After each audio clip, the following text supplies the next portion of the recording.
On a quiet street in Cleveland, Ohio, neighbors had been complaining about a horrific smell for 2 long years. It was so putrid that people vomited when they walked by.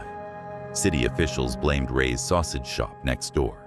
But on October 29, 2009, when police entered the house at 112-205 Imperial Avenue, they discovered the truth was far more terrifying than anyone could have imagined. What started as a routine arrest warrant would expose one of America's most shocking serial killer cases. 11 women had vanished from these streets without a trace. Their families searched desperately for answers, but the police barely looked for them. These missing women hadn't left Cleveland. They had been hidden behind the walls of an ordinary house, while their killer walked free. This is the story of Anthony Sowell, the Cleveland Strangler, and the catastrophic system failures that allowed him to murder for years while supposedly under supervision. It's about a society that valued some lives less than others, and 11 women who died because no one with power cared enough to protect them. October 28, 2009, 10:47 p.m. Latundra Billups picked up her phone with trembling hands. She had just escaped from Anthony Sowell's house with bruises around her throat. Unlike so many women before her, she had survived to make the call that would finally expose years of hidden horror. "He tried to kill me," she told the 911 operator, her voice cracking with fear. "His name is Anthony Sowell. He lives at 11205 Imperial Avenue. There's something terribly wrong in that house. The smell. Please, you have to stop him before he kills someone else." Dawn broke on October 29th as a SWAT team assembled outside Sowell's house. They were prepared for a dangerous arrest, but nothing could have prepared them for what they were about to discover. Anthony Sowell had fled, leaving behind evidence of unimaginable evil. The first officer through the door immediately stumbled backward, overwhelmed by the stench of death. It wasn't garbage or sewage. It was the unmistakable odor of decomposing human flesh. Veteran officers who had seen everything found themselves gagging and reaching for their masks. In the living room, wrapped in plastic bags and duct tape, they found the first body. It had been there so long it had begun to mummify. This alone would have been horrifying, but as officers searched further, they realized this was just the beginning of a nightmare. Within hours, the death toll reached an unthinkable number. 2 bodies in the living room, 4 in the basement, 5 buried in shallow graves in the backyard. 11 women total, hidden in a residential neighborhood while life went on around them. The house wasn't just a crime scene, it was a tomb. By noon, Imperial Avenue was surrounded by news vans and crowds of horrified neighbors. Many had known some of the missing women, had seen them at the store or bus stop. Now they faced the terrible reality that these women had been murdered just yards away, while everyone went about their daily lives. Anthony Sowell had vanished, and every cop in Cleveland was hunting for him. His face appeared on every news channel and street corner. A city of nearly 400,000 people held its breath, wondering if a serial killer was walking among them, ready to strike again. For 2 days, police searched every abandoned building, every park, every reported sighting. Tips poured in by the hundreds. Someone saw him at a bus station, another at a highway rest stop. The entire city was on edge, women traveling in groups, everyone looking over their shoulders. October 31st, Halloween afternoon. Officer Ryan Schilling was patrolling when he spotted a familiar figure walking casually down the street. It was Anthony Sowell, less than 2 miles from his house of horrors, acting as if nothing had happened. "I know why you're here," Sowell said calmly as the handcuffs clicked shut. No emotion, no resistance, just a blank acceptance. The manhunt was over, but the search for answers about how this could have happened for so long was just beginning. As news of Sowell's capture spread, Cleveland felt a mix of relief and rage. Families of missing women now faced an agonizing wait to learn if their loved ones were among the dead. At the police station, detectives prepared to interrogate a monster who had hidden in plain sight. Back at Imperial Avenue, FBI teams worked around the clock, cataloging the dead. Each body had to be carefully exhumed and identified. All showed signs of strangulation. These women had been murdered and then kept in the house like trophies, while their killer lived among their corpses. The first victim identified was Tanya Carmichael, 52, a mother and grandmother missing since November 2008. Her mother, Barbara, had filed a missing person report immediately, but police marked it low priority because Tanya had struggled with addiction. The system had failed her completely. Barbara Carmichael had called the police station every week for a year, begging them to look for her daughter. She would never just disappear, she told them repeatedly. But they dismissed her concerns, and now Barbara had to identify her daughter's remains from DNA evidence. Michelle Mason, 45, mother of 3, had lost her job and sometimes stayed on the streets, but she always called her children every Sunday without fail. When the calls stopped in October 2008, her family knew something was terribly wrong, but police wouldn't listen. Crystal Dozier, 35, mother of 7 children, had been arrested for minor drug offenses. When she vanished in 2007, police saw her record and assumed she'd simply left town. Her body had been in Sowell's basement for over 2 years, while her children waited for her to come home. A horrifying pattern emerged from the investigation. All 11 victims were African American women from the neighborhood, many struggling with addiction or homelessness. Sowell had chosen his victims carefully, knowing the system wouldn't search for them. These women were labeled high-risk lifestyle by police, a cold bureaucratic term that meant their disappearances weren't worth investigating. Sowell understood this systemic discrimination and used it as a hunting license, knowing he could kill with impunity. The smell that neighbors had complained about for 2 years was the stench of death, literally decomposing bodies. Yet city officials had investigated the wrong source 16 times, always blaming the sausage shop while ignoring the real house of horrors next door. Ray's sausage shop owner had spent $20,000 replacing equipment, trying to fix a smell that wasn't coming from his business. Health inspectors had cleared him repeatedly while just feet away. Bodies were decomposing in Sowell's house. The bureaucratic failure was staggering. 16 health department visits, dozens of complaints logged, multiple city council meetings about the smell. Yet no one thought to check the house next door to the sausage shop, where a registered sex offender lived alone. As news of Sowell's arrest spread, women began coming forward with their own terrifying stories. They were the ones who got away, who fought back, who survived what 11 others couldn't. Their testimonies would prove crucial in understanding Sowell's methods. Vanessa Johnson had escaped in December 2008 and immediately filed a police report naming Sowell and giving his address. But police never followed up on her complaint. 9 more women would die after Vanessa's escape, deaths that could have been prevented. "He wrapped an extension cord around my neck," Vanessa testified. "I couldn't breathe. Everything was going black, so I played dead, went completely limp. When he loosened his grip, I ran for my life and jumped through a window to escape." Gladys Wade fought back in September 2009, just 1 month before Sowell's capture. She scratched his face until it bled and bit his hand so hard she left teeth marks. Police took her report, but said without witnesses, it was her word against his.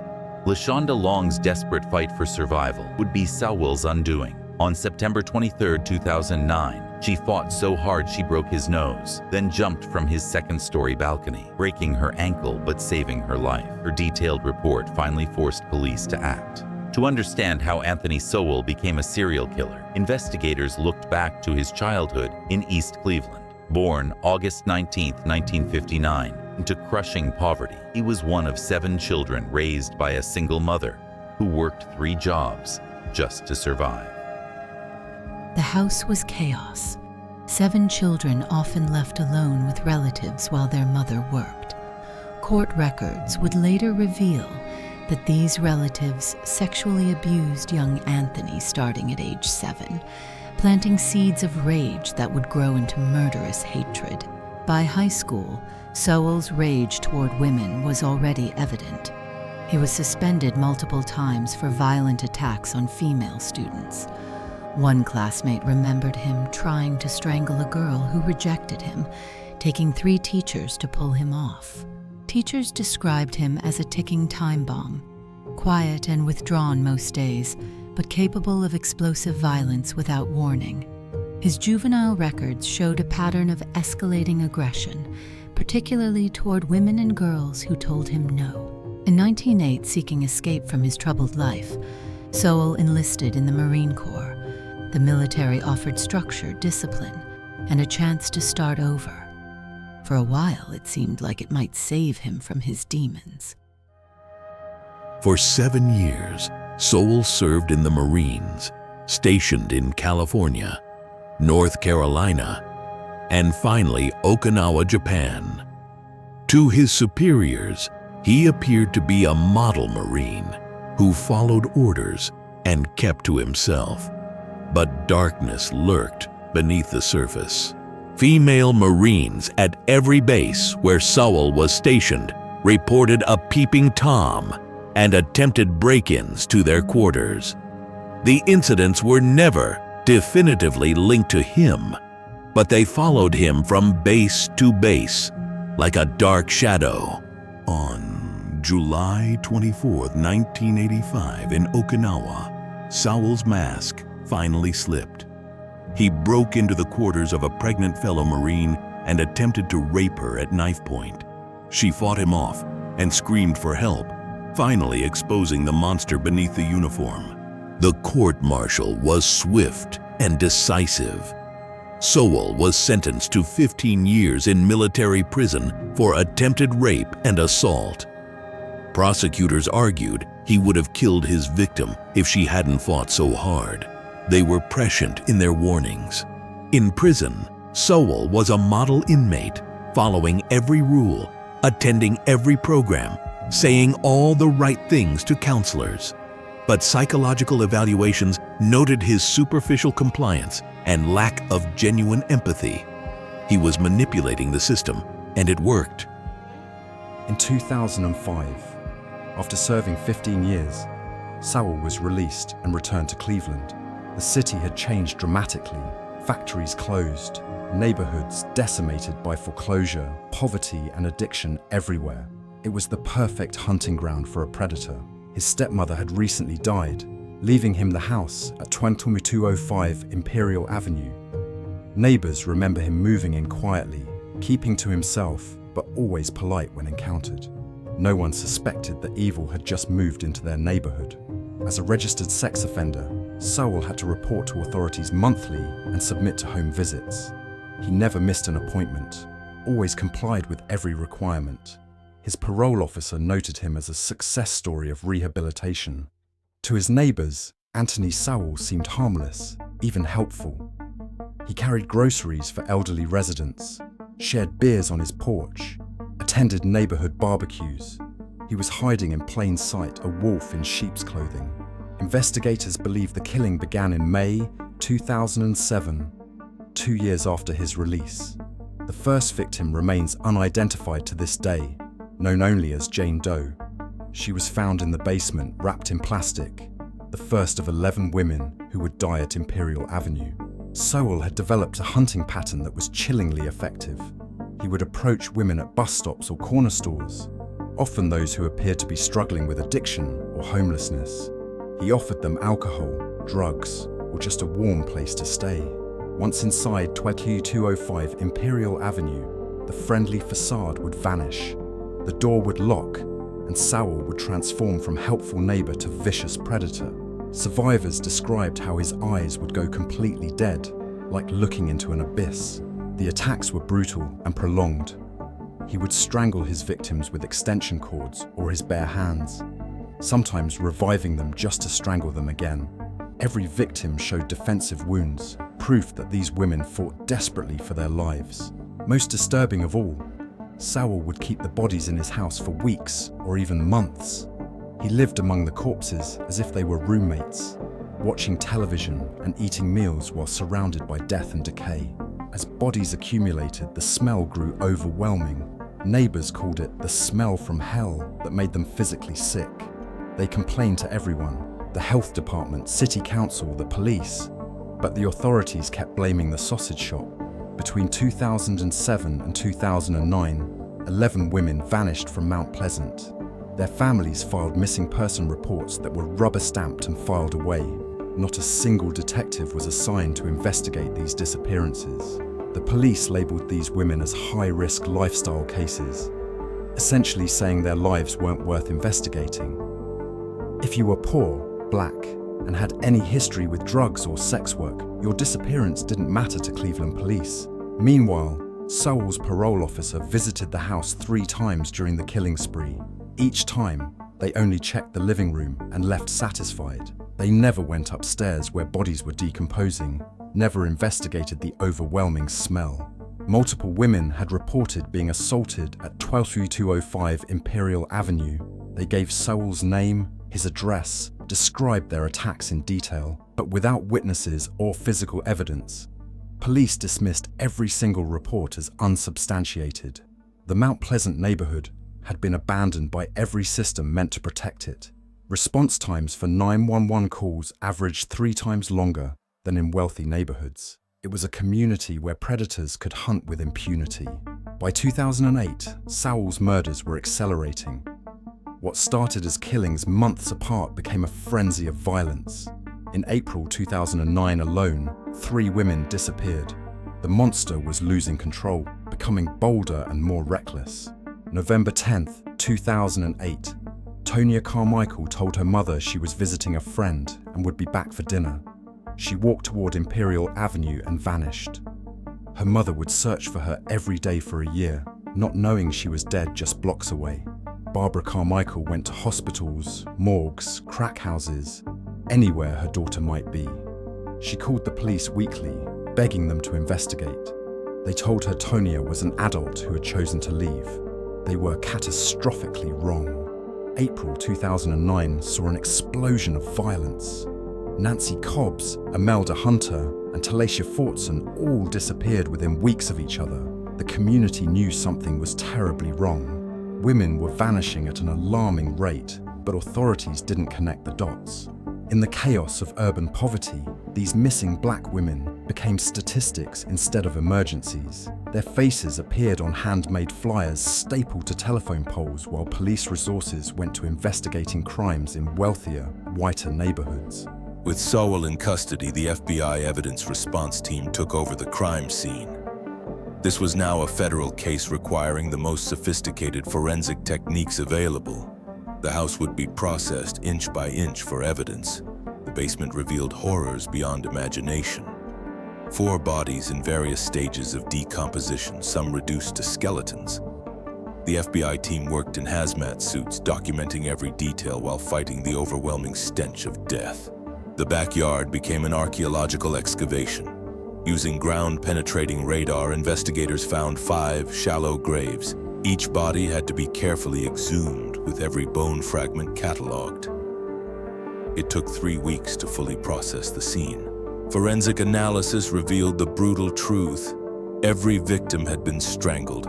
Ligature marks, broken hyoid bones, defensive wounds on hands and arms. These women had fought hard for their lives against a merciless killer. DNA analysis was painstaking work. Some bodies were so decomposed that traditional identification was impossible. Scientists had to extract DNA from bones and teeth, comparing it to samples from families of missing women across Ohio.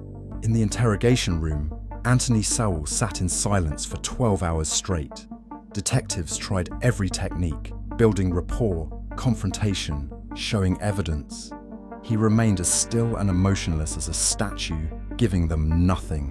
When detectives placed photos of the 11 victims on the table, Sowell didn't even glance at them.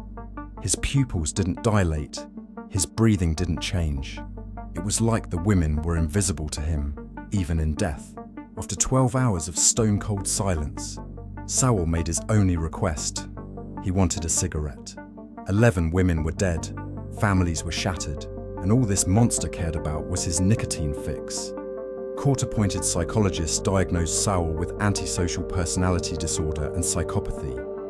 Brain scans showed abnormalities in areas associated with empathy and impulse control. He was, in clinical terms, a human being without humanity. The evidence against Sowell was overwhelming. DNA on every body, fingerprints on ligatures, survivors identifying him in lineups. Prosecutors had never seen a stronger case, but they still needed to understand why to give families some kind of closure. June 6, 2011, the trial of Anthony Sowell began in a packed courtroom. He faced 85 charges, including 11 counts of aggravated murder. If convicted, he would face the death penalty. The entire nation was watching.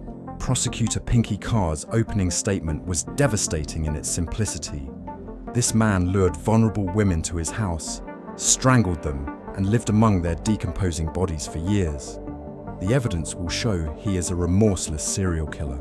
The defense team faced an impossible task. They couldn't deny the bodies were in Sowell's house, so they argued the women died from drug overdoses, and Sowell simply didn't know what to do with the bodies. The jury looked skeptical from the start. 5 brave survivors took the witness stand, reliving their worst nightmares in front of their attacker. They described the terror, the feeling of life slipping away, the desperate fight to survive. Some jurors wept openly during their testimony. One survivor testified, "When he wrapped that cord around my neck, I saw my children's faces. I knew if I died, they'd have no one. That gave me the strength to fight like I've never fought before. I'm here for the women who couldn't fight hard enough." After 4 weeks of horrific testimony and 3 days of deliberation, the jury reached a verdict. The courtroom was packed with victims' families, all holding hands, some praying quietly as they waited for justice. Guilty of aggravated murder in the first degree, the clerk read it 11 times, once for each woman. With each verdict, families sobbed with relief. Sowell showed his first emotion, a slight tightening of his jaw. He had lost. The penalty phase began immediately. The same jury would decide if Sowell deserved death or life in prison. Prosecutors presented the heinous nature of the crimes, while the defense pleaded for mercy, citing his traumatic childhood. Families gave devastating victim impact statements, speaking directly to Sowell about the lives he stole. Mothers spoke of daughters who would never come home. Children spoke of mothers they'd never see again. Siblings spoke of sisters lost forever. "You took my mother from me and my children," one daughter said through tears. "You're not human, you're a monster. My mother was a person with dreams and hopes, and you threw her away like garbage. I hope you burn in hell." Judge Dick Ambrose delivered the final sentence. "Mr. Sowell, you have been convicted of crimes so heinous they defy comprehension. This court sentences you to death." Sowell was led away in shackles as families finally felt some measure of justice. The verdict brought legal closure, but raised painful questions. How did the system fail so completely? How were 11 women murdered while their killer was supposedly being monitored? Cleveland had to face uncomfortable truths about systemic discrimination. Police Chief Michael McGrath held a press conference admitting catastrophic failures. Missing person reports weren't investigated, assault complaints were ignored, and poor black women were treated as disposable. The admissions came too late for 11 families. Cleveland implemented emergency reforms. Every missing person report would be investigated immediately regardless of the person's background. A new unit was created specifically for vulnerable populations, but critics said it was too little, too late. On December 5, 2011, the House of Horrors was demolished. Families watched as excavators tore down the walls that had hidden their loved ones' bodies. Some cheered, others wept, all hoping the destruction would bring some peace. Families filed a wrongful death lawsuit against Cleveland, arguing that ignored complaints and dismissed reports directly enabled the murders. The city's own records showed dozens of missed opportunities to stop Sowell before he killed again. In 2013, the city settled for $3.5 million, divided among the families. It was a pittance for 11 lives. But the family said the money wasn't the point. They wanted accountability and systemic change. Anthony Sowell spent a decade on death row at Chillicothe Correctional Institution, filing appeal after appeal. He claimed ineffective counsel, disputed evidence, and argued his childhood trauma should spare him execution. Every appeal was denied. In all those years, Sowell never expressed a moment of remorse. He never acknowledged his victims as human beings, never apologized to families, never explained why he killed. He remained the same emotionless void he'd been at arrest. Prison officials reported Sowell was a model inmate on death row, following every rule perfectly. Psychologists recognized this as typical psychopathic behavior.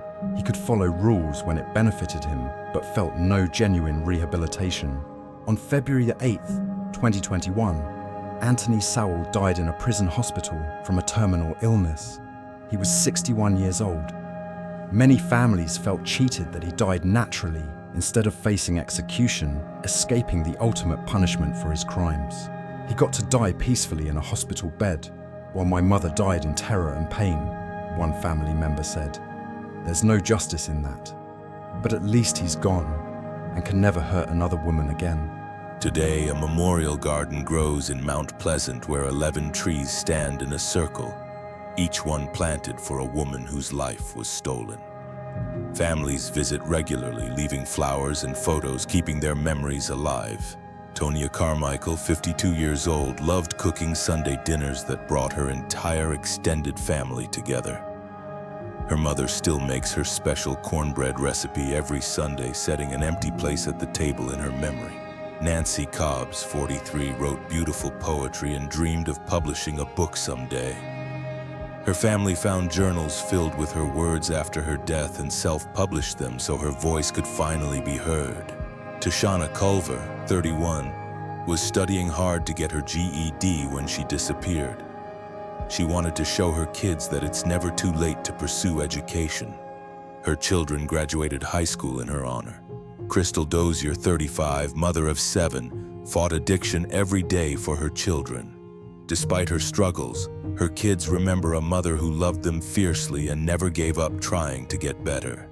Talasha Fortson, 31, was known for her infectious laugh and love of dancing. Friends say she could make anyone smile even on their worst day. Her joy for life was stolen, but her spirit lives on in those who knew her. Imelda Hunter, 47, never missed Sunday church and cared for her elderly mother with devotion. Her congregation still saves her usual pew and says prayers for her soul every Sunday without fail. Michelle Mason, 45, worked hard her whole life until the factory closed. Even while homeless, she called her 3 children every week to tell them she loved them. They still wait for calls that will never come. Kim Yvette Smith, 44, played guitar and sang at local open mics, dreaming of recording an album. Fellow musicians recorded a tribute album of her original songs so her music could live on. Barbara Davis, 47, volunteered at the homeless shelter even while struggling herself. She served hundreds of meals to people in need. The shelter named their kitchen in her honor. Diane Turner, 38, painted beautiful murals throughout Mount Pleasant. Her art still brightens neighborhood walls, reminding everyone that beauty can emerge from even the darkest places. Janice Webb, 48, grew the best tomatoes in the neighborhood and shared them with everyone. Neighbors now tend a community garden in her memory, sharing the harvest just as she would have wanted. One woman remains unidentified, known only as Jane Doe. Someone's daughter, perhaps someone's mother, waiting for her name to be restored. The search continues to give her back her identity and bring her home. The Cleveland Strangler case exposed an ugly truth about American society. We value some lives more than others. Poor black women who struggle with addiction or homelessness are treated as disposable, their disappearances barely investigated. Missing white woman syndrome describes how media coverage depends on race and class. A missing blonde suburban mother gets national attention while 11 black women vanish without a single news story. This disparity has deadly consequences. The case sparked nationwide reform movements demanding equal investigation for all missing persons. Families of victims became advocates, traveling to other cities to share their stories and push for change in how police handled disappearances. Cleveland created a dedicated missing persons unit with detectives specially trained to work with vulnerable populations. Every case now gets assigned to a detective within 24 hours, regardless of the missing person's background. Mount Pleasant residents formed community watch programs, checking on vulnerable neighbors regularly. They learned they couldn't rely on police alone for protection. The community had to protect itself. Sex offender monitoring was completely overhauled. Home visits now include full property searches, not just living room checks. Red flag systems alert authorities when complaints cluster around a single address. But advocates say the fight is far from over. Vulnerable populations remain at disproportionate risk nationwide. The systemic discrimination that enabled Sowell's crimes still exists in police departments across America. In 2023, Cleveland announced a cold case unit specifically for missing persons from marginalized communities. Dozens of cases dating back decades are being reopened, giving hope to families who've waited years for answers. The survivors formed a support group called Sisters of Survival, helping other violence victims find their voice and seek justice. They turned their trauma into power, ensuring other women don't suffer in silence. Every October 29th, the community holds a candlelight vigil at the Memorial Garden. Hundreds attend, reading the names of not just Sowell's victims, but all missing women from Cleveland. The light pushes back against the darkness. Questions remain about whether Sowell had other victims. He traveled frequently before his arrest, and similar unsolved cases exist in cities he visited. The FBI continues investigating, hoping to bring closure to other families. The lot at 12205 Imperial Avenue remains empty to this day. A grass-covered scar on the neighborhood. No one wants to build where such evil occurred. Some say they still feel a darkness there, while others leave flowers for the victims who suffered within those walls. Imperial Avenue has returned to being just another struggling street in Cleveland, but the memories linger. Neighbors still talk about the smell, the warnings ignored, the women who vanished. The physical house is gone, but the lessons it taught about systemic failure remain. This isn't just Anthony Sowell's story, and it's America's story. It's about poverty, race, addiction, and how we decide whose life deserves protection.